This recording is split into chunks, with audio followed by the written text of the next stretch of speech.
Good evening. Welcome to the 2013 Tocqueville Symposium. Thank you so much for your patience. My name is Philip Munoz. I think I know many of you. I'm the Tocqueville Professor of Political Science and a concurrent Associate Professor of Law here at the Law School.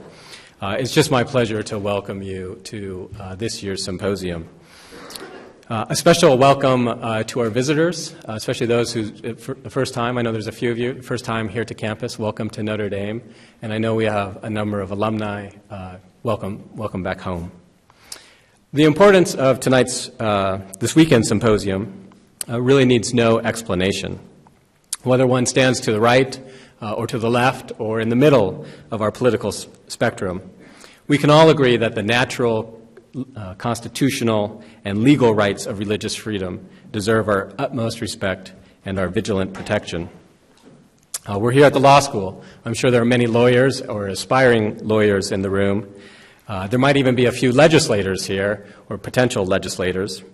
Our legislators make the law. Our lawyers help us understand it. At least that's what we pay them to do. But we can't just depend on our lawyers and legislators to protect our rights. Thomas Jefferson once said, "Every government degenerates when trusted to the rulers of the people alone." He went on to say, "If a nation expects to be ignorant and free, it expects what never was and never will be." Jefferson and the founders understood that the people, ultimately, must be the guardians of their rights. And to do this, they must have knowledge, the knowledge that equips them to assert, to preserve, and when necessary, to vigilantly defend their God-given rights. Here at Notre Dame, I had the privilege of directing two complementary programs that have as their aim teaching Notre Dame students, and through those students the world, our fundamental rights and how the American constitutional system is designed to protect them.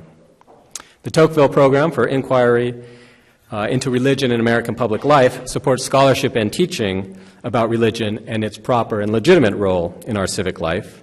And the Potenziani program in constitutional studies has as its focus the study of constitutionalism and how the rule of law secures liberty and equality. I have the privilege of directing both programs. There are two families here present with us tonight whose extraordinary generosity has made both these programs possible. And if you would indulge me, I'd like to recognize them. Bill and Jody Oros. Bill and Jody, please stand.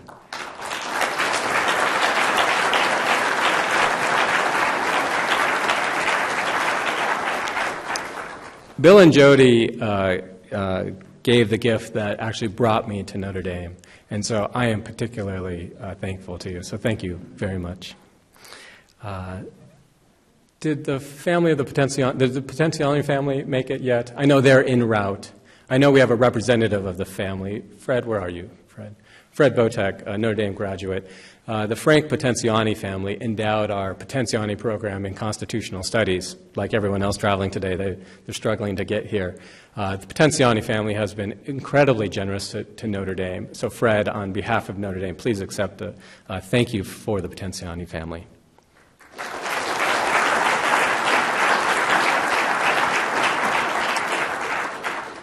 Our symposium is co-sponsored by our friends at the Napa Institute.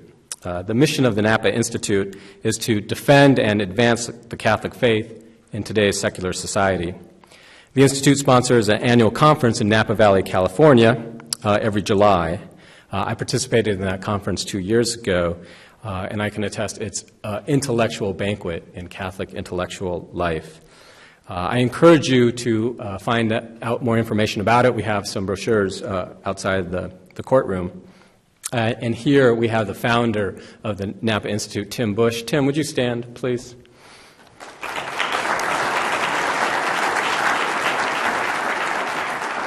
Tim's a real friend to Notre Dame. He sent his son here, and he and his staff have really made this symposium possible. So thank you very much, Tim. I'm going to call one of our students to the podium to introduce our speaker in just a minute, but there are a few individuals I'd like to thank. Nell Newton, the Dean of the Law School, opened the facilities to us and has been a tremendous support of our Constitutional Studies program. So to Dean Newton and to her faculty, thank you very much. Tom Marzulli, who directs the Institute for Scholarship in the Liberal Arts. I know Tom was here earlier. I know he had to leave. But thank you to ISLA and your support for our program. And the Office of Research helped support this year's program. This serves as Notre Dame's official Constitution Day celebration. Constitution Day was earlier this week, so thank you to those at the Office of Research. And then to my good friend and partner in crime, Carter Sneed. Carter's around here somewhere. Thank you, Carter. Carter directs the Center for Ethics and Culture, as you know, and they're co-sponsoring our event as well. Thank you, Carter. A few people in the audience I should recognize. The Most Reverend Robert Merlino, the Bishop of Madison. Thank you, Bishop, for joining us. Bishop gave an absolutely stunningly wonderful homily earlier this evening, so thank you very much, and he'll be speaking tomorrow afternoon at lunch. And I saw Peter Kilpatrick earlier. I'm not sure if Peter was able to say. Peter, thank you, the Dean of Engineering. Thank you for coming and supporting our programs. I mentioned before, Notre Dame recently started a Constitutional Studies minor just in 2011. For the undergraduates here, I know we have a number of minors here. Thank you for coming. For you undergraduates who might be interested in the minor, please come talk to me. We're a growing program. We think we have an excellent curriculum. If you're interested in what's going on tonight and over the next 2 days, I think you'll like the minor. We even have a Facebook page, so you can like us on Facebook, Constitutional Studies at Notre Dame, and you can see this on the web too, constudies.nd.edu. Carrie, can I call you to the podium? Carrie is one of our minors. She's a senior here at Notre Dame from Tennessee, if memory serves me correct, and she'll introduce Mr. McGurn. Thank you again for coming.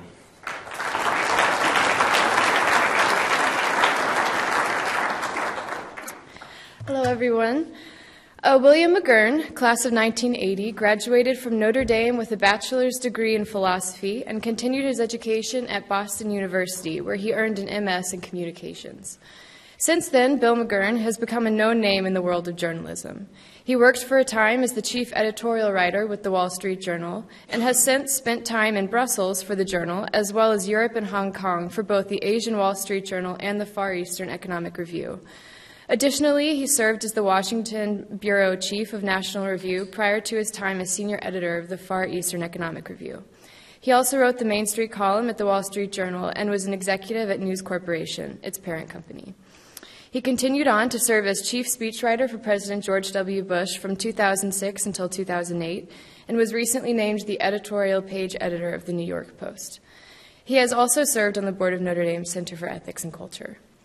Perhaps of particular interest to the Notre Dame community was a recent article Mr. McGurn wrote in the Wall Street Journal entitled "The Good Fight of the Fighting Irish," in which he suggested that the university present a pro-life television ad during the football championship against Alabama in January. Hopefully we'll have the opportunity to revisit this compelling discussion at the end of this football season. Bill McGurn is also the author of Perfidious Albion, The Abandonment of Hong Kong, and Terrorist or Freedom Fighter, The Cost of Confusion.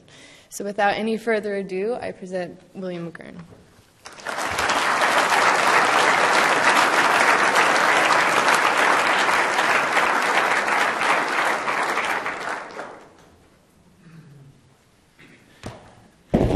Thank you for that, Carrie, although you did make it sound like I couldn't keep a job with all those things.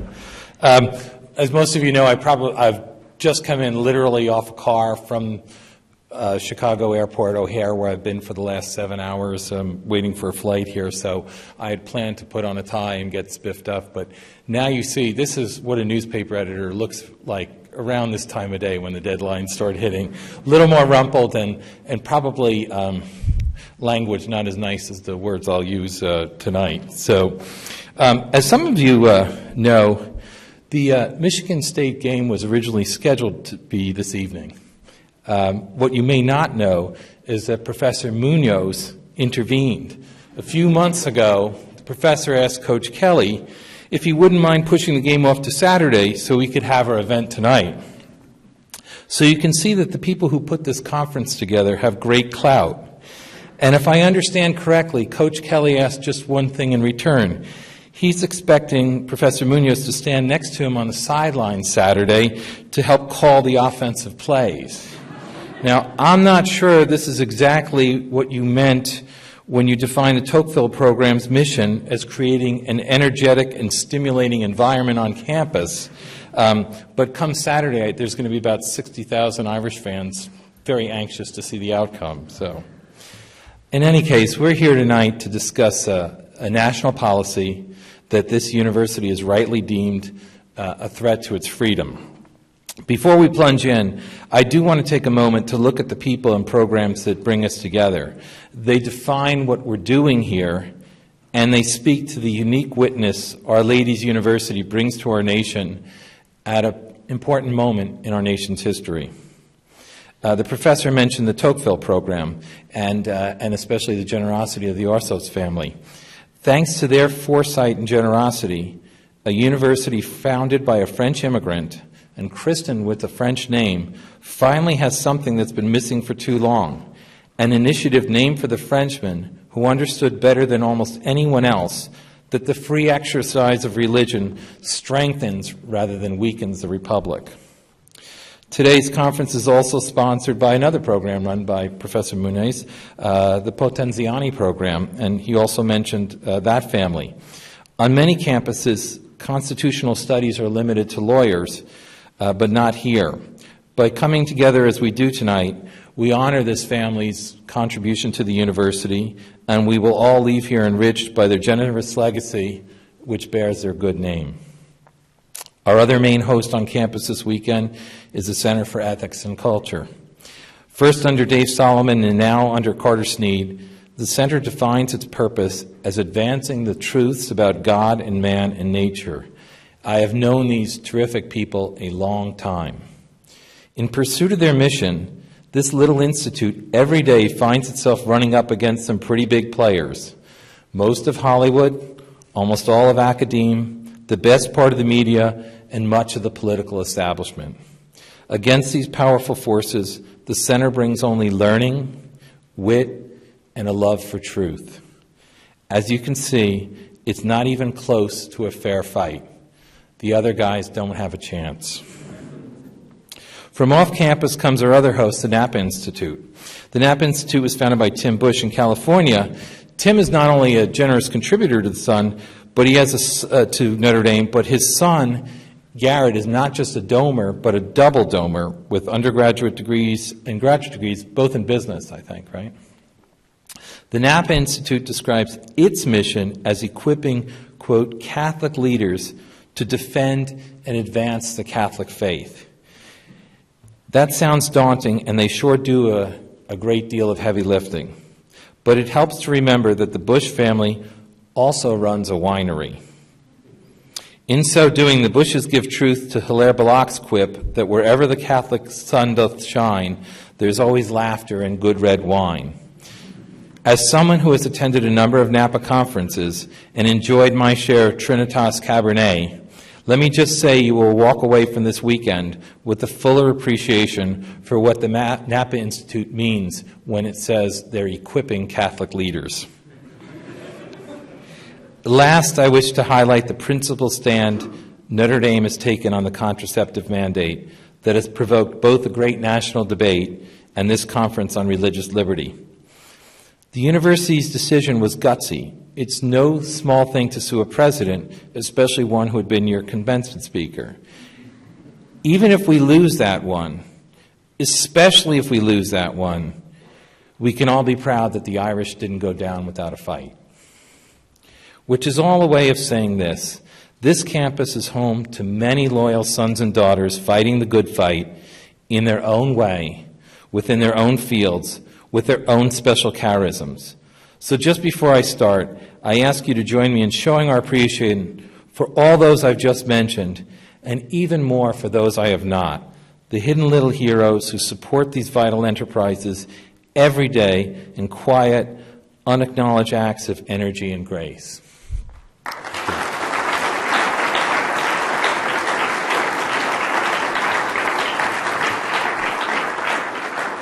Which brings me in a long roundabout way to the subject of my talk. The title is New Gods on the Public Square. I have to tell you, that's the cleaned-up version Professor Munoz thought most appropriate for these hallowed ivy walls. I remind you, however, as I reminded him, that I now work for the New York Post. In the Post version, the title would be, quote, Tolerance, Health, and Sex, How America's New Holy Trinity is Murdering Religious Liberty. But I'm not here to frighten the professor. So amid these hushed, oak-paneled walls, in front of this highly dignified audience, I promise to stick to my very best national public radio voice. My proposition is simple. The great challenge of the contraceptive mandate is not legal, not political, not even constitutional. The primary challenge is an evolving orthodoxy that no longer assumes that religion in American public life is a good thing, much less that it ought to be constitutionally privileged. The contraceptive mandate is more the logical extension of this new orthodoxy than its instigation. My proposition has three parts. First, the distinctive freedoms our Constitution offered, I'm thinking mostly of speech and assembly, translated in practice to an American public square that has from the first been crowded with institutions, including wide varieties of churches and related religious institutions. These defined American civic life in a way that Tocqueville rightly found unique. Second, the basic assumptions that went into this arrangement were that a free people needed morality and self-control, and that for most people, religion was perhaps the most reliable source. Finally, my main point. These assumptions have now all changed, largely because of a sexual revolution that helped give us a different understanding of rights and a correspondingly different understanding of the role of churches. Increasingly, the old assumptions are being replaced by the new gods on the public square I mentioned earlier. My fear is this. Even with the Constitution firmly on our side, even if we are upheld in the courts, religious liberty will become increasingly fragile because the understandings about human nature and the role of religion upon which they rest are no longer ascendant in the institutions that forge and shape American public opinion. Let me start with the founding. This law school is peopled with scholars far better versed than I in the constitutional rights of speech, assembly, and association upon which so much of today's debate about religious liberty rests. We know these are each different rights with different histories and different emphases in our courts depending on different times and circumstances. But the fact of the founding was this. Free of a national church and crown, American society has from our beginning been thick with private associations. In one of his most famous passages, Tocqueville put it this way, Americans of all ages, all conditions, all minds constantly unite, he said. Not only do they have commercial and industrial associations in which they all take part, but they also have 1,000 other kinds, religious, moral, grave, feudal, very general and very particular, immense and very small. Americans use associations to give fetes, to found seminaries, to build inns, to raise churches, to distribute books, to send missionaries to the Antipodes. In this manner, they create hospitals, prisons, schools. Now, there's several ways to look at this. One is to consider how the diffusion of civil society over multitudes of private institutions helped guarantee freedom for all by diluting the power and reach of government. That's what Supreme Court Justice John Roberts was getting at in Hosanna Tabor when he said private associations, quote, act as critical buffers between the individual and the power of the state. Another aspect is just practical. That is to say, the profusion of church and charitable groups make our communities better off in a way that would be almost impossible to replicate if they are to be shoved off the public square. A year or so ago, I wrote an article in the Wall Street Journal attempting to give a window into what, say, Chicago would look like if Catholic Charities were forced out of its public missions there. Each day, this wonderful organization shows what it means to be our brother's keeper in works that include everything from ministering to people with HIV/AIDS and housing seniors and training people for jobs, assisting refugees and immigrants, stocking food pantries, and helping struggling families become self-sufficient. The church provides better value than the government in all these areas for a simple reason. For every staff member, it can count on 7 volunteers. That works out to a volunteer army of 17,000 people. That's larger than Chicago's police force. Now think what Chicago would look like if this army were no longer allowed to do its good work because of the mandate. And ask yourself this: who's going to pay the highest price for that? That's the practical aspect of what churches contribute by way of their presence on America's public square. Which leads into my second point. Now, I have no intention of wading into the debate about whether the founders were Christians or deists. For my purposes, it doesn't matter. The founders were men fully conversant with Enlightenment thinking. They understood Enlightenment ethics. Yet when it came to the American experiment in liberty, the choices they made show that they believed religion, as traditionally understood, was vital to the success of freedom. We're all familiar with some of their statements. Washington, writing about how religion is a necessary spring of popular government.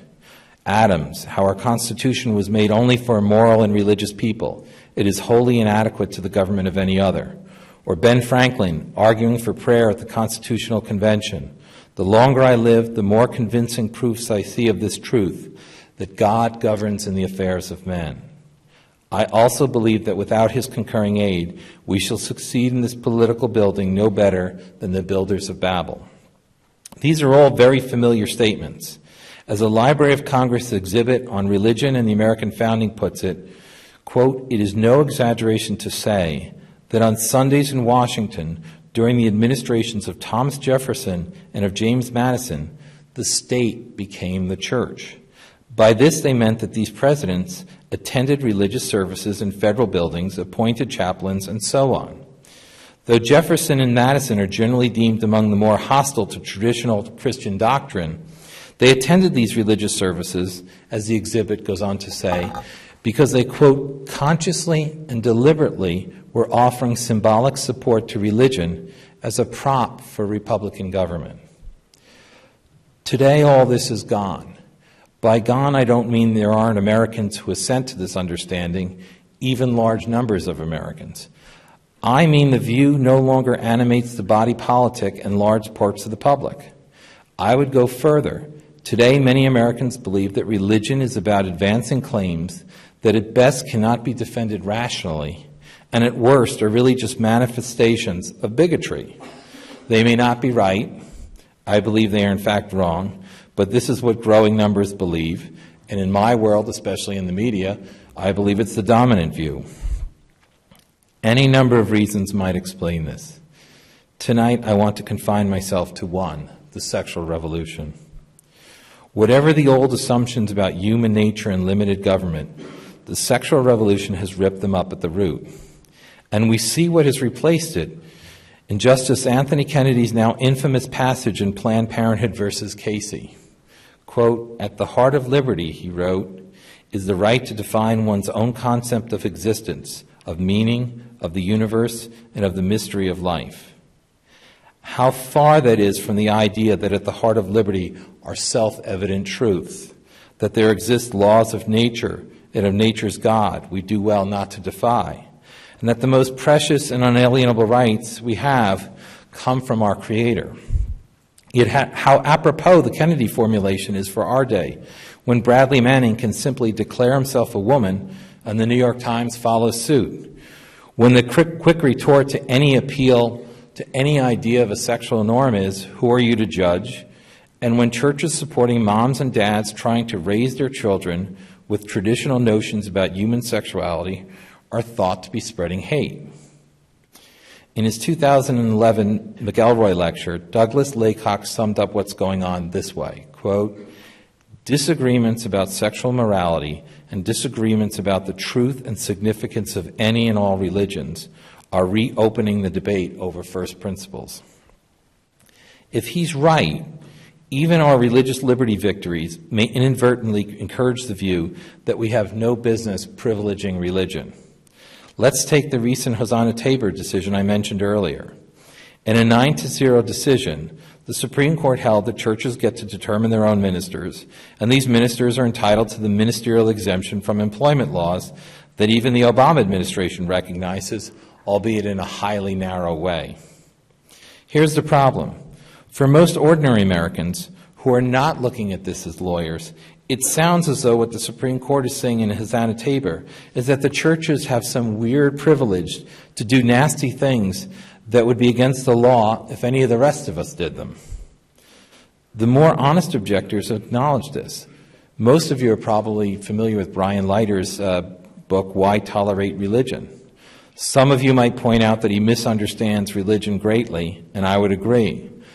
But for a person who does not believe religion has any particular insight into human nature and sees religion, at least as it is traditionally understood, as an enemy of important views about health, equality, and tolerance, it is surely logical to ask why it should merit special protections, especially if you believe that religion at its heart is subjective and incapable of advancing rational arguments that might persuade non-believers.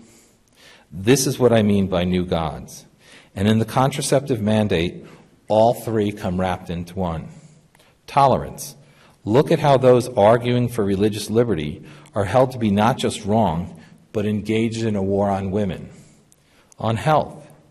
So supreme and unquestioned is the right to reproductive health. Even Americans who have strong moral objections to contraception, sterilization, and drugs that cause abortion must not only tolerate these things, but pay for them when their fellow citizens want them. On sexual freedom, we're free to keep to our teachings about human sexuality within our homes and churches. Once we step outside, however, we must support and underwrite whatever sexual lifestyle someone else chooses. If I'm right, what this means is that we who make the case for religious liberty are in some ways in the position of William Jennings Bryan in the Scopes trial. We speak a language we haven't noticed has been abandoned by much of the rest of America. And by the way, for the record, William Jennings Bryan won that one, much as he lost the war. Jerry Bradley of this law school puts it this way. This far into the age of Aquarius, he says, no more needs to be said about the meaning and seductive appeal of, quote, equal sexual liberty. It is emerging public orthodoxy about where sexual satisfaction, expression, and identity fit into the good life, and about the government's responsibilities to establish conditions that make this life achievable for all with ease. This orthodoxy commands the cultural heights and has achieved ascendancy in the academy. We are in the midst of a high-stakes fight over its grip on our law. The outcome of this battle is in doubt. I think Jerry has it absolutely right. These are the new gods of the public square, and they're very jealous gods indeed. So, my friends, let me wrap up.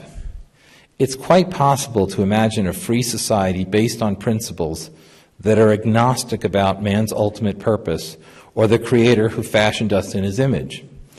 At times, I have imagined such a society myself and have amused myself by sketching out what a declaration and constitution might look like for such a society. The problem is, while it may exist in theory, it is decidedly not the society imagined in 1776, bequeathed to us in 1787, and handed down with the assumptions largely intact for most of our history.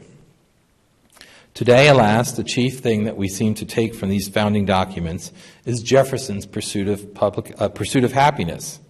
And here we do so in a way that Jefferson, who essentially equated it with the pursuit of virtue, would not recognize. And this is having real consequences in American society, in the Supreme Court, and in our understanding of who we are as a people.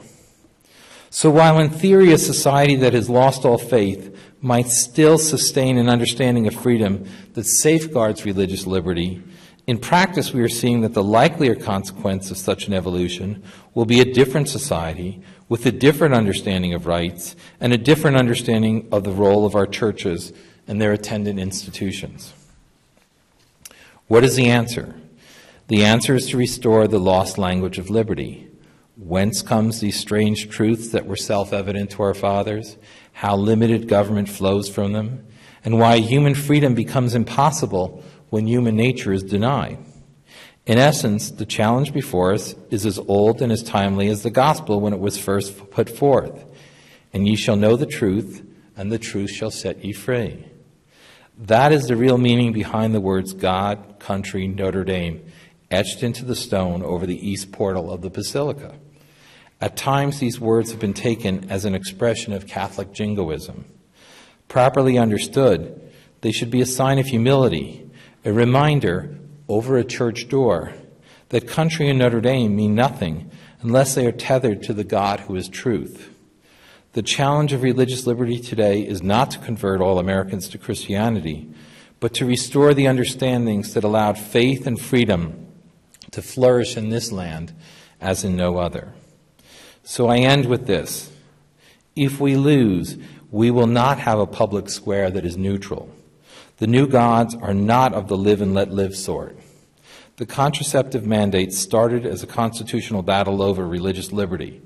We are learning, however, that it will finish as a fight over the reality of truth. Thank you very much for waiting for me. Thank you very much for listening. I'm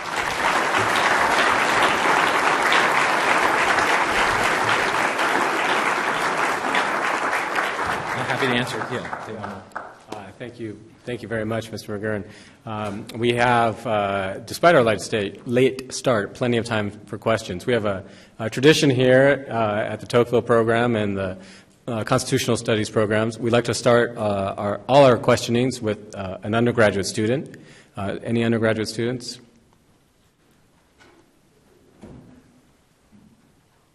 Okay. Emily. And Emily, why don't you stand up, and please, all the questioners, stand up, tell us who you are, where you are at Notre Dame, and then speak nice and loudly. Hi, my name is Emily Strickland. I'm a junior studying political science. And I just had a question. Today, Pope Francis, in an interview, said that the Catholic Church should stop focusing on social issues like abortion, contraception, and gay marriage. And I was just wondering if you could respond to that. Can you briefly restate the question? Yeah, as I understand, the question is about the Pope Francis's comments today, the interview with a fellow Jesuit, and the part that was most reported was that the Pope was saying we basically, as it's been reported, should have a benign neglect to issues that have been consuming us, such as contraception, traditional marriage, and abortion. I just read it. I just read it in its entirety because I had a lot of time at O'Hare. And I think, like a lot of things, there are two things. One, in what he's saying, of course, the Pope is right in the sense that from the media, people define the Catholic Church as the church of impossibly strict standards, and that we're always berating people, on their sexual lifestyles or so forth. So I think he's trying to respond to that in a way, say the message is about Jesus Christ and so forth. And the second part of that is this little part of it, I think, has been taken out of context. So I don't want to speak for the Pope, and I don't want to assume what he said as it's been interpreted coming down. My suspicion is a lot of people, when they read it, and you read the entire setting, what he's saying is that we really need to be known first for our openness to our fellow person. I don't think it means what people take it to be meaning, which is that church doctrine is at odds with compassion, because I don't think you can be Pope and believe that. Doctrine is designed to advance compassion and truths about human nature. So I think it's a little early. I think, like a lot of these statements, and when I was in the White House, you had the same thing, and I'm a member of the press, so I'm probably guilty of it myself. How the press reports something and how it reports what you said often bears very little resemblance to what you said or what you meant. And that happens all the time. And it especially happens on religion, because there is no subject on which the press corps is more ignorant than religion. And I don't mean they're always hostile. I mean just really basic questions of ignorance and so forth, I think there are a lot of people that think papal infallibility it means that every time the Pope speaks, he's claiming to be faithful. So you have a lot of people that are not educated to receive when, not just a Pope, a bishop, or a priest says something that I think to Catholics would be kind of ordinary, and they don't get it. The priest who married me was Cardinal Ratzinger's English language secretary for 10 years, knew him very well before he was Pope. And he once said, if the press corps sent to baseball games people that knew as little about baseball as the people that they sent to cover religion, he said there'd be riots in the country. And I see it, and I want to be clear, there's definitely hostility. There are definitely people out there to say, gotcha, I'm not denying. But there's also, even on people that mean well, there's a lot of ignorance. And let's face it, popes don't always speak in clear language. You read an encyclical, the Catholic Church has its own language, and if you're not familiar with the concepts, it can sound very, very odd. So at some point, I think the Church has to do a better job, but if you sat in the newsroom the way I have and watched the people that are reporting on it, I think at the Wall Street Journal, Cardinal Dolan was quoted as Mr. Dolan several times or something. You know, it's just, I remember the story about the New York Times that years ago when the singer Meatloaf, they referred to him as Mr. Loaf. Well, they had Mr. Dolan or something. I mean, you just cannot believe how bad it is. So it's a long way of kind of avoiding it. What I took from it is that there's not really that much new. There's a lot of excitement by a lot of people. I think there's a general impression in some quarters that this Pope is saying, yippee, doctrine doesn't matter, and I don't think that's what he's saying. Another undergraduate? Okay. Senior economy, constitutional studies minor. I was wondering if you could comment on the partisan nature of the issue, the contraceptive mandate going forward, what that means for traditional, probably mostly right-wing bases with the Catholic population and religious conservatives. You know, yeah, the question is about the partisan nature of the mandate. You're talking about dividing, like, the church between Republicans and Catholics or conservatives and liberals. Is this an issue that is going to prove to be more and more divisive and further erode? I think it's going to be divisive, but not quite in that way. I think it's going to be divisive in this sense that I just discern, again, in my world, I'm not talking about legal opinions, a growing divide between a religious outlook on life, the kind of outlook, by the way, that we have in the Declaration of Independence, and a non-religious, and I don't necessarily mean anti-religious, but non-religious. And I think that there was a time, you know, with the founders, not all of them, again, were Orthodox Christians and belonging to recognized churches. But I think even the ones that weren't shared a sort of Christian anthropology, an understanding of human nature, and sort of a classical understanding. Look, the founders said the rights come from a creator. Now, a lot of people think that's just dressy language, but it's having real consequences when you don't believe it. So I think there's a cleavage between two groups of people that in some ways can't talk to each other. And I think our side has the Constitution and so forth on its side, and will win some cases when people understand that. But I don't think people understand what that's based on. Each side sort of thinks it's arbitrary. I mean, the professor I mentioned, Professor Laycock, talks about one of the really great divide is homosexuality. And there are religious people that don't believe they're persecuting gay Americans, but are for traditional marriage. And there are people on the other side that believe that is just a front for bigotry. There's not a lot of room in the middle there. And the positions are passionately held. So although there's definitely a cleavage in whether people are more conservative or less conservative, but it cuts across a lot of different lines. And I think it will increasingly cut across lines because I think that these new values, I call them the new gods, I think are very aggressive.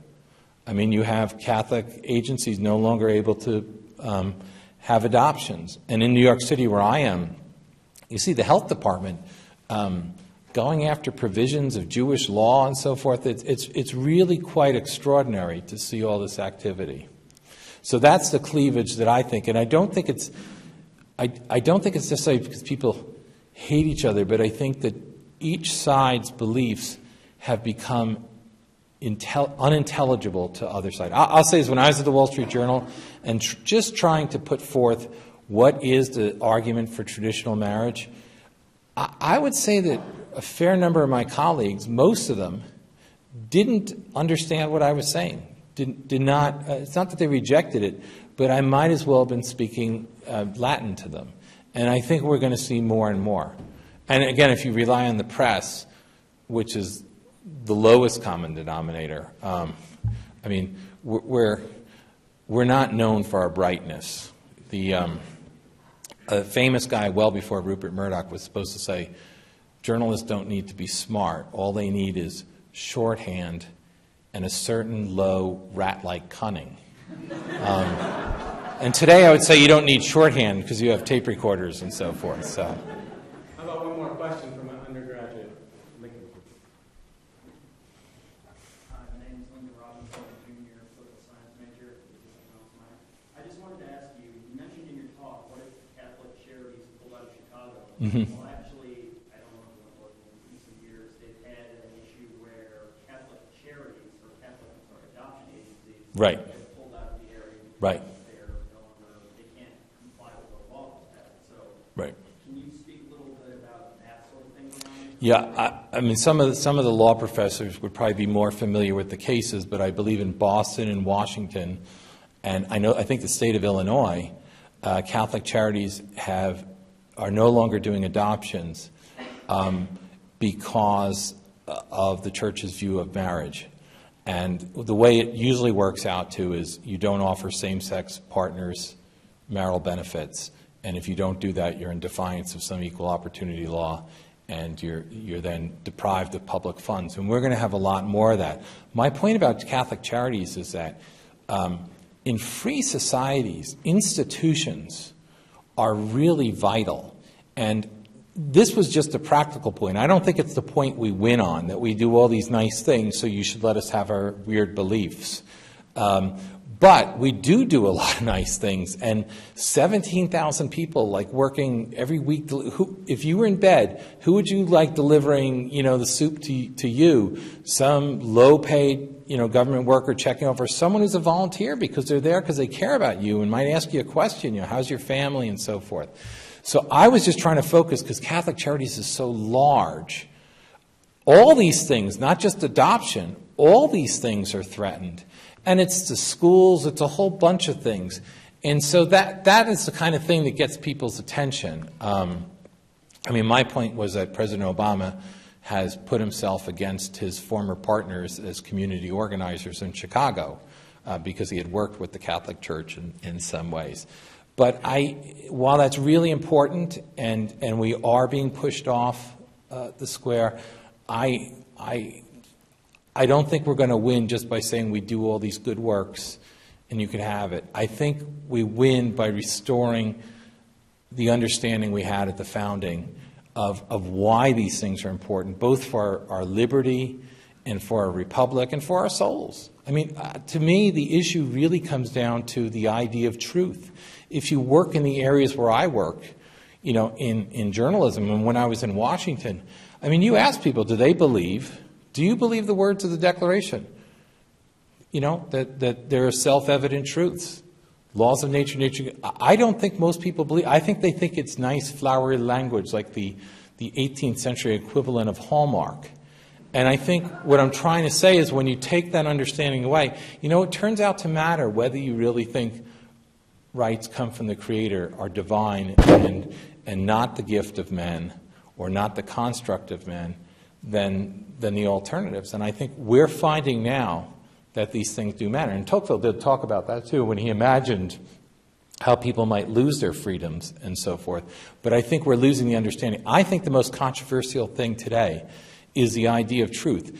Anything that you try to defend I'm not talking about in non-religious terms, but the idea that there are truths about human nature that we can know them rationally and discuss them. I think that people are embarrassed to say that. And I think a lot of people who may not be versed with it, who may support traditional religious notions, either can't defend them rationally or deep down believe, I think it's just true. I know it's just true, but I can't prove it. And that's what we have. We have a crisis of truth. People don't, if everything is relative, people just don't believe in truth. And my point is, it just matters. I don't know where it's going to go, but it sure matters, and we're seeing it. And we're seeing it, at very fast speed now. Lady, please. This is Chad Garza, sophomore, on the English major.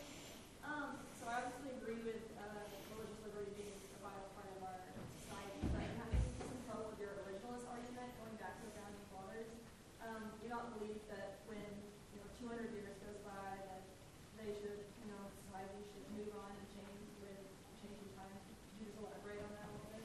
Well, yeah. I think the question is, you're saying not quite the living Constitution, but just because someone wrote something 200 years ago doesn't mean it's not adaptable today. Is that a fair paraphrase? And that we have to fit it? Yeah, look, I believe we fit a lot of things today. We adapt things, but I think the principle, the idea, if something was true about man and God and nature in 1776, it's true today, and it was true in the year 76. That's what I'm saying. There's a lot of things you can adapt. And one of the problems, I think, with the debate, and one of the reasons the constitutional part is so important, is that it's not just what we decide, but it's how we decide. And a lot of the people that propose a view, well, should just change, it's the courts. I mean, how democratic is that? We're supposed to be a free society that just a bunch of guys decide to write the laws. So, in my world, writing editorials, we're seldom writing. I mean, my paper, I don't know if my owners support traditional views of marriage. I'm in New York, people are a lot more liberal. Probably most of my paper is pro-choice and so forth. But where they would agree with me is on the how mechanism, that these are questions that should be decided by the American people. I mean, we are supposed to be a government of, by, and for the people. And again, my argument is very simple tonight. I think we're in a crisis of truth, that people don't believe in the idea of truth. We can argue about what is true, but people, I think, I was a philosophy major, so I can say this, I think modern philosophy has largely succeeded in persuading people there's no rational basis for their beliefs. And I think that has led to a lot of questioning of truth. I think most people think, if you read Martin Luther King and his speech talking about the Declaration and the Constitution as promissory notes and talking about the Creator, you can't doubt that he believed these truths. And in fact, the changes that he wanted, the adaptations that he wanted for today, were based on the principles of those documents. Those were his weapons to live up to the promise. And I think we're in a crisis because we don't agree on it. A lot of people do agree, but a lot of people don't. And I think when a nation does not agree on the founding truths that its documents express, I think we're in for a lot of confusion. Okay, let's open up the question to anyone. Matt. Matt Van Hook, graduate student in political theory. I wonder if you could comment on the new guys, it seems like also major oracles, and I wonder if you could maybe make a few comments on primary education and to the point of when we're looking for rational arguments later on from, in the media and other places, that so much has already been said, and especially in your comments just now on if you're already coming out of a high school education, with the general idea that there is no truth in these other things, how important is civic education in our public school system? Well, civic education is a very broad field, but in terms of the American founding, yes, I think it's vitally important, because if you don't understand who you are, I think you become something else. I think that it's just as simple that people that forget become something else. And what I'm saying is the language that people used when Abraham Lincoln was fighting the people on slavery, Douglas and so forth. Douglas was sort of, let the people decide. Doesn't matter. You know, Lincoln was saying, there are fundamental truths here. And he said, you know, the slave who works all day in the field is not his equal in education, in wealth, and all these other contingencies, but in the right to eat the fruits of his sweat, he's my equal and more. I think that people don't understand that. I don't think people understand today what Lincoln was saying, the idea of natural equality and liberty. I think that they are unintelligible things to most people. And that, I think, is leading to the problems in the other fields of law and so forth. I mean, law is based on assumptions like everything else. And you unravel the assumptions, and a lot of other stuff comes undone too. So yes, civic education, but really just teaching people the meaning of these words that we profess to believe in.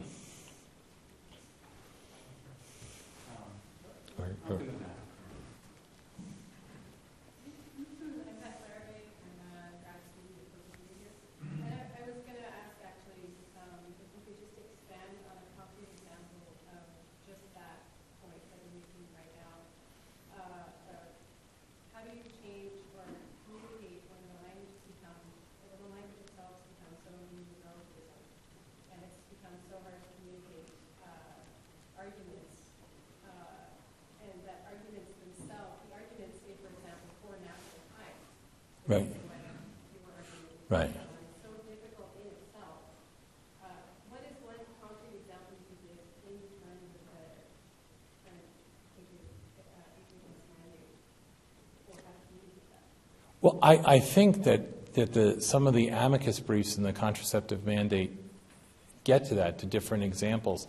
I think a concrete example of how we're succeeding. It's very difficult. Because it's sort of like saying, I've raised my child and he's 18 years old and a problem, you know, how do you fix him now? And a society is the same way. I think these things are not, there's no one way. There's a lot of little ways to do it. But the main way is by argument. I mean, my life is on editorial pages, which are opinion pages. And that's like a courtroom argument. You're advancing a proposition that a lot of people disagree with, and you're trying to marshal the case. And I have different audiences. If I'm writing for the journal for something, I do it one way. When my 9-year-old asks a question, I do it another way. I think a lot of it, for me, what I do is I like to get people to read the text and then ask them what they think it means. And I do that whether I'm teaching them the Our Father or whether I'm teaching the Declaration. Just ask them what it means, because when especially, I find this especially valuable when it's something that people repeat all the time, if it's a prayer or something, or the Pledge of Allegiance, just to go through the words and ask people what they mean, and then they remember it a little better. But it's hard work. I mean, it's hard work to restore something that's lost, but, politics is about this. We have a battle over a law now, the contraceptive mandate, which is basically about a thing, whether something would have to be included in an insurance policy, a very political thing that politicians think is either good and bad, and they put that through. And I don't think that they realized when they did it that it would spur the debate it had. I mean, I think they realized that some churches, particularly the Catholic Church, wouldn't like it. But what we do have now is a constitutional debate, and debates like this, and where people going back to first principles, and I think that's what you have to do. And we have a lot of it. And I would say to people, read the government's brief in Hosanna Tabor and their view of religious liberty. I mean, you want to see something very, very different. Read that. It's very bracing. So there's no easy answer. It's very hard. I think my view is, as someone that writes, that I think that when I use a word, I mean the word. And I try very hard. I try very hard, even when you're trying to be clever or flip, to really mean it, to have a meaning. And I try to the readers and to my family to convey that meaning and to provoke them and to ask them what they think the meaning is. I mean, words are filled with meaning. And that's, again, the Declaration. It's not the only document, Lincoln's writings, any of them. Just read it and go through line by line and just ask people, what do you think? What do you think it meant? And find out if it's true.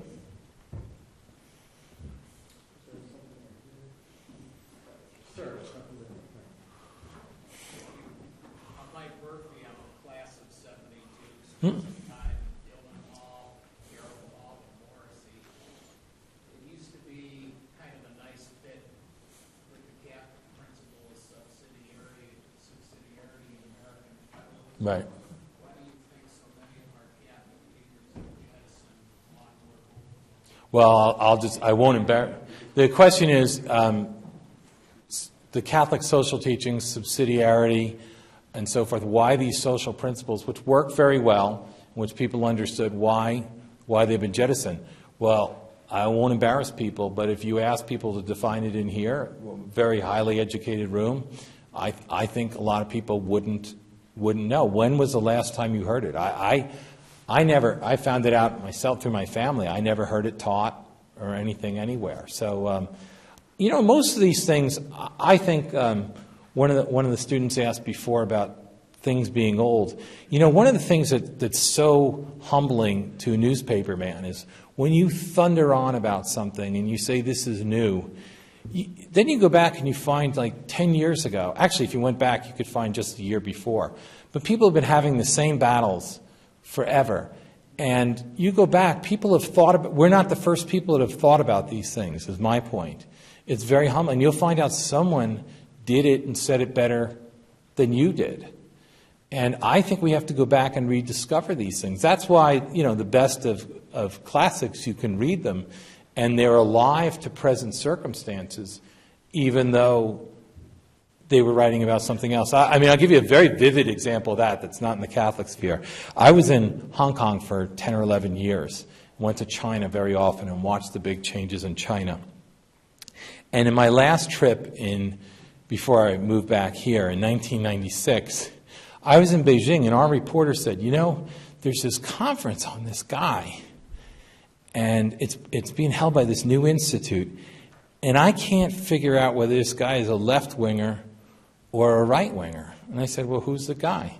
And he said, well, it's this guy who wrote a book a long time ago, and his name is F.A. Hayek. And, I almost fell out of my chair. I love Hayek's writing and so forth. And they were having a debate on his book, The Constitution of Liberty. Now, when Hayek was writing, he was writing either about social democracy and Britain or the Soviet Union and so forth. If he wrote a word about China, it's not. But these guys understood what he meant about liberty, especially people that don't have it. Believe me, they understand when they read about it. And it was a fascinating conference of people. They reprinted his book and they distributed it. And I have a copy in Chinese. And I don't know, people who aren't familiar, when Hayek originally wrote the book, what the ruling party would do in the 50s is they would print up illicit copies of the book for the leadership, and they would have something, this is the real poisonous stuff, so just, don't let it get out of your house. And there are some of these old copies of this. But now it was out there for people to discover. And that's the point. When you talk about something, it seems like it has no relation to your problems. But he was talking about freedom and human nature, and these people all embraced it because it spoke to their situation. And it spoke really loud and clear for them. Sir, please. Randy Blum, class of 75. As we look across the cultural landscape, there's a lot of bleakness out there, and it would be easy to become discouraged or despair. Can you give us some signs of hope out there? Oh, God, you ask a nattering nabob of negativism, I think was Agnew's words for hope, and an Irish one, too, to boot. My father was an FBI agent and arrested a lot of bad people and saw a lot of bad things. And people used to always ask him, you see people at their worst and, pillars of society that are doing all these things. And he always said, what amazed him is how many people are doing good things when no one's watching and they could get away with doing bad things. I think it's the hope. It's the hope of a child born in a manger in Bethlehem. You have to look at it, and the people that take that seriously, every time, I want to give up or quit, I find someone doing extraordinary things. My 3 daughters are adopted from China. They all started out lives on their backs in some cruddy orphanage. In fact, it's a side story, but when I went to the White House, I was interviewed by an Associated Press reporter, so for the first time I was on the other side, the news speechwriter. And when she was getting up, she just asked about the family. I said, my 3 girls are from China. And I said that they started out life in a cruddy orphanage, except I didn't use the word cruddy. I used something I wouldn't say here. And anyway, she wrote it. She wrote a stronger word than that. I can't remember what it was. And then it was picked up by Xinhua, the new China news agency, their official thing. And I was curious. I asked my friend in Hong Kong, how did they translate my adjective there? And they said, important public welfare institution. Which is interesting. But anyway, my daughter went back this summer to work for a family that is run like an orphanage, a Catholic orphanage. It's sort of below the radar. In China, you're allowed to do a lot of things if you don't rub their noses in it. And basically, they take in babies no one wants. They're not really an orphanage. They really get people treatment. So sometimes a mom and dad, they've got a kid with a cleft lip, and they're a peasant farmer. They don't know what to do. They get them the operation, give them back. Sometimes it's a really bad heart defect, all sorts of things. Sometimes they're just abandoned on the street side. And they love these kids, and some of them die. And so my daughter went over to see that. And when you know, I'm the type, I hate to say it, that not only wants to give up, but, I'll start feeling sorry for myself. I've got it harder than everyone. And then when you see these stories and when you see the people that are doing things, they're just extraordinary people doing all sorts of good things. And I don't, maybe it's when you're older. I worked in a White House. I don't think it's my job to fix the world. I do think it's my job to fix the little corner that I'm in and to be responsible. And it's very satisfying if you can help good people. And the other thing is, if you look for good people, boy, you'll find a lot of them. It's easy to go through, we all have people that complain. In my world, it's me. I'm the one that complains to everyone else. But if you go out looking for good people, there's just a lot of good examples out there. So, that's another thing. It's always tempting. Editorial writers have this disease. We live in the worst of times. I mean, it's sort of, we're all Dickens. It was the best of times. It's the worst of times. We've never seen this challenge before. A new crisis in the White House, unprecedented. Everything is precedented. Everything is bad before. And so you just have to have a little perspective about that. The greatest generation, I'm a little skeptical of those things. I think that people that went to Vietnam were just as great in a lot of ways, made a lot of sacrifices that are not talked about. So I think you take a little perspective that it's not quite as bad. And if you believe, as I do, that the Almighty doesn't give you anything beyond your capabilities, it doesn't always make it easier, but it makes it rational going down. The practical thing is, I think you have to look for good people and be around them and try to steal some of their goodwill. What makes it work for them. Okay, let's. I know there's a lot of hands. Let's do 2 more questions from the audience, and I have one. Sure. Yeah, Professor Hall. I am Matt Hall. I'm assistant professor of American politics and constitutional studies. In response to one of the questions you said, you sounded very skeptical of the idea that we trust 9 elected judges to protect our values, and instead we should protect the people we are a government of by. Not really 9 judges. What I mean is set the law. Judges have a role in interpreting the law, but I think on the hot button issues, whether it's marriage or abortion, what makes them hot button is when judges don't do what judges are supposed to do and do what legislators are supposed to do. So. But your recommendation was that we should trust the people to decide. Yeah. Well, if you're a democracy, I think that's sort of a tautology. If you don't trust the people, you can't be a democracy, right? But then at other times you seem very skeptical of the people. For instance, you juxtapose Lincoln against Stephen Douglas. Stephen Douglas wanted majorities to decide. Maybe the majorities today are sympathetic to these arguments of tolerance and sexuality. There seems to be a skepticism of, for instance, people in modern day leading us away from values that anchored us 200 years ago.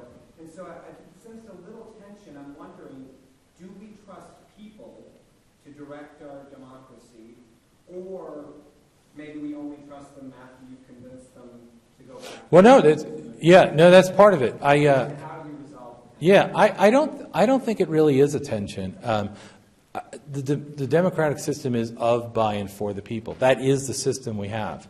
The system we have vests these big decisions in the people deciding through their elected representatives what we do and what we don't do. And it has its imperfections, but so far I think most people would say it's better than most of the other alternatives.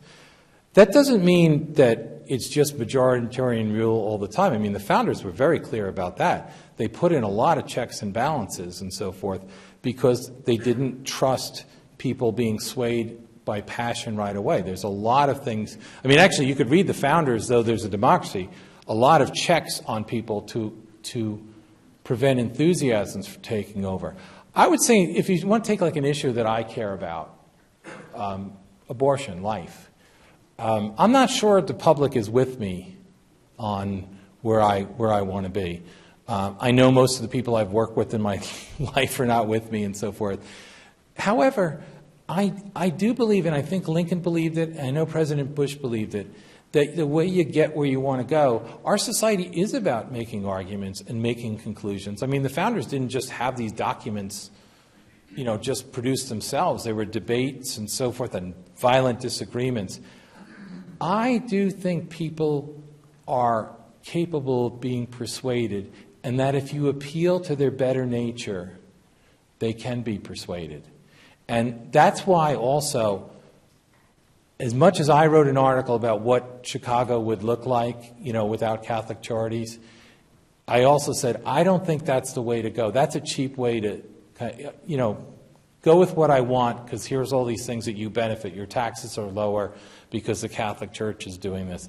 I think if we're going to win, we have to treat people honestly and tell them and confront them with the things directly. Most politicians that I knew, when they gather in Washington, they're afraid of the people. They don't want the votes in Congress any vote in Congress on an important thing is seldom, the important vote is seldom the final vote, up or down for this. The important vote is some hidden thing about procedure or cloture or something like that to hide from the people what the real vote is. So I think the tension is you have to have enough character to go to the people and say, this is what you ought to be doing. And that, that's true on the right and the left on different things, and different people need different things at different times. So, yes, I trust the government of and by and for the people is not based on the idea of some Panglossian ideal that it'll spit out everything.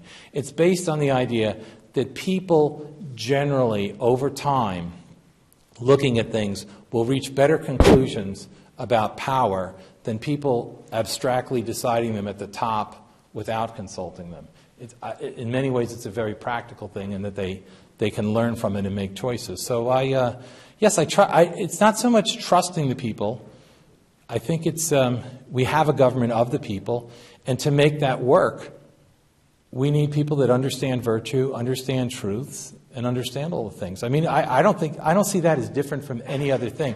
I trust my daughter with, most anything. Would I trust her with the Maserati?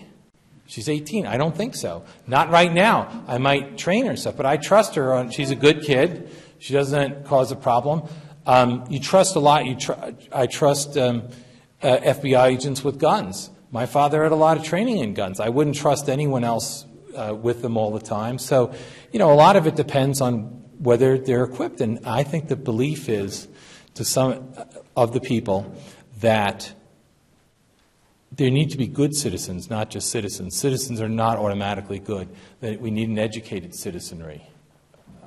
And I don't think that's a tension. That's just, to me, a definition of a good citizen.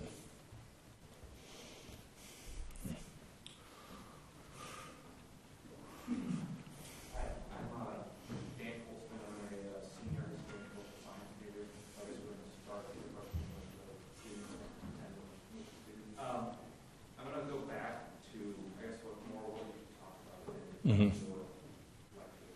Mm-hmm.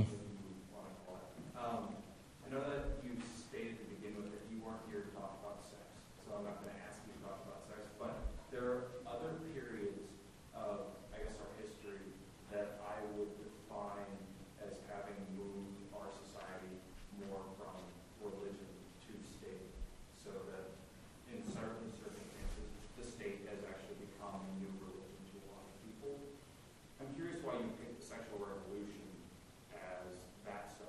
Yeah. I would pick something earlier or a couple of other cases earlier.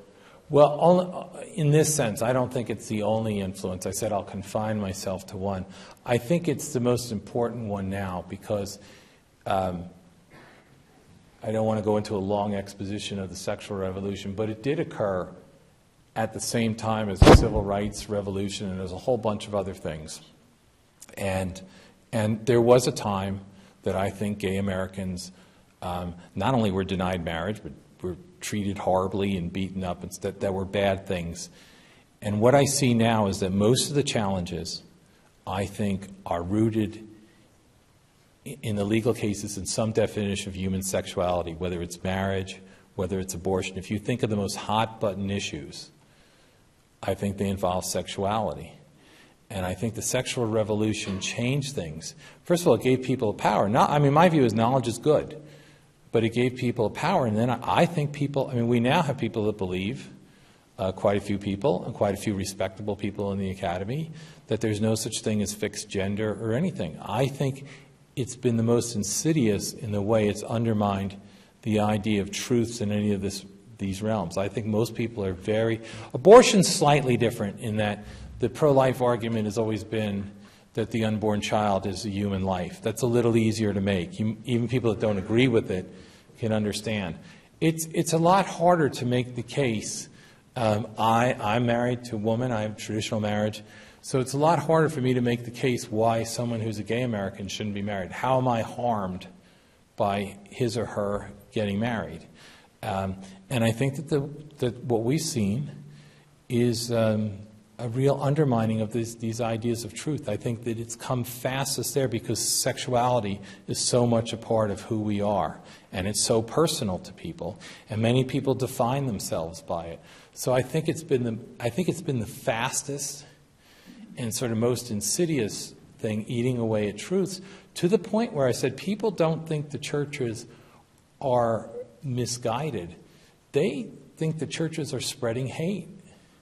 And if you believe that this is a right and that the alternative is hate, there's not a lot of give in the middle there for things. And in fact, there's not a lot of room for argument. So I think that if you looked at the actual cases which involve the mandate, by and large, the cases that are being tested now that really affect the church, I would say involve gay rights and reproductive freedom in the form of contraception. Who would have thought contraception, what is it, $10 a month would be a wedge issue in the election. But I think that's where it's become, and I think people are riding it. And it occurred at the same time as an anti-war movement and a civil rights movement that did many good things. So I think it enjoyed the benefit of the doubt in some areas, and we kind of been led along. I find it extraordinary. I just say Bradley Manning, for what he did, to just announce that he's a woman in the New York Times. He's not a woman. He could have his operation stuff, but right now he's just a guy that says he is. And the New York Times, the paper of record, accepts that. Why do they accept that? Because they don't believe there's such a thing as truth. Like you're a man or you're a woman. They don't believe it. And guess what? They might have the majority of people with them. I don't know. Okay, two-part question, and then we'll open up the bar. I got a hard one. Okay. Which one do you want first? Either one. I'll give you the hard one first, give you a second to think about it. Here's the hard one. Notre Dame has commenced litigation, as we know, against the HHS mandate. Just a few months, maybe longer, but pretty soon we'll know if Notre Dame wins its exemption or not. Notre Dame loses. What do you tell Father Jenkins to do? That's the easy one. Right. But for me, the second question is, since you're a Notre Dame alumnus, and we have lots of students here, tell us the most important class you had here at Notre Dame. The most important class. Probably the most important class was the history of philosophy class. I don't think it was part of my, I can't remember whether it was part of my philosophy requirements or whether it was part of my freshman requirements, but it ran from Socrates through Kant, and that was probably the most important. The most sort of eye-opening one to me was my freshman seminar was on Japanese literature by professors now, I think, at Columbia. And it was certainly not my interest in it, but it helped me as I'm someone who really believes in the liberal arts. I'm a firm believer that the most useful courses are the most useless, like the least practical. The less they have to do with what you think is your practical pursuit, probably the better they are for your mind. And you'll find them more useful later in life, because I think they exercise your mind in a different way and take you out of what you're normally thinking into new channels. So whenever people defend courses as practical, and so I'm always on the other side. I'm always, and by the way, I have the same view of charity, Christian charity and Catholic charities. One of the things, when I worked in the Bush administration, I'm very much in favor of this faith-based initiative. And that was a principle like, why should just, if you have a drinking problem, you have to go to some bureaucracy to do it if the Methodist Church has a program or so forth. So in terms of giving people more humane choices, I had that. My fear with it is, and I use alcoholism because I come from a long line of practicing alcoholics or non-practicing alcoholics, and had an uncle on Skid Row for 15 years who got off of it with the help of a priest. If Father Bob has a coffee hour and he spends $20 a month and he gets 10 drunks off the bottle or working, that doesn't mean if you give him $40 he'll get 20 guys off of it. And I sometimes believe the best charity and the beauty of Christian charity is that it's wildly impractical, that you spend a disproportionate time on someone when the odds are really, because that's what you do when you love someone. I look at these people in China that might, it's a drop in the bucket what they do, all these handicapped, but that's what I think is so great about it. It's so wildly impractical that only people would do it. So I have kind of a view, I'm very much in favor of the impractical. Or not the impractical, that not everything has to be justified on this, and when you do, you kind of squeeze some life out of it. Which, by the way, is why I'm much more in favor of private groups doing this, because they won't waste as much money and people won't rip it off the way they do when the government does it. Private people can afford to say, I just think this is worthwhile and I'm going to do it. And there's seldom a cost-benefit ratio that makes sense, but there's frequently life benefits for people that make a lot of sense. And if we lose the lawsuit, your advice to Father John? To Father John, you mean whether he would drop the health care coverage? I don't know. Is that the question? That would be one alternative. Well, there's certainly appeals. It's a tough decision because people, families will go without it. I would myself. I don't think it's a tough. I think if you say this is an important thing, I would not pay. I would do whatever. I would not comply with whatever they're asking the university to comply with. I don't know the T's and I's, but I wouldn't comply, and I would look for ways to mitigate it for people. If I could, it just seems to me you have to believe what you say and say what you believe, and it doesn't mean it's easy, but that's why it's easy to say things, but it's a lot harder to do things. For them. This is just the beginning of our conversation. We have panels tomorrow starting at 9 o'clock in the Oak Room of South Dining Hall. We have two of our superstar law professors, Rick Garnett and Carter Sneed, talking just about this case, especially involving the for-profit businesses and should they qualify for conscientious objector status from the Obamacare mandate. And then at 10:30, we're having a theologian, a finance professor, and I can't remember what their professor is, a philosophy professor, talk about the moral and ethical dilemmas facing the business owner in this practical way. What should the business owner who's facing this crisis of conscience, what should the business owner do if forced to violate their conscience? Should they comply with the law? Should they not comply with the law? So that discussion will take place starting at 9 o'clock. You're all invited. And then we'll conclude our session tomorrow with a complimentary lunch and then an address by Bishop Morlino. Everyone's welcome. Please join us. Everyone's also welcome to a reception we have up at Commons. And Mr. McGurn will be there. I'm sure he'll answer more questions. Please come. Plenty of food and drink And please join me in thanking Mr. McGurn. Yeah, thank you.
I admire all of his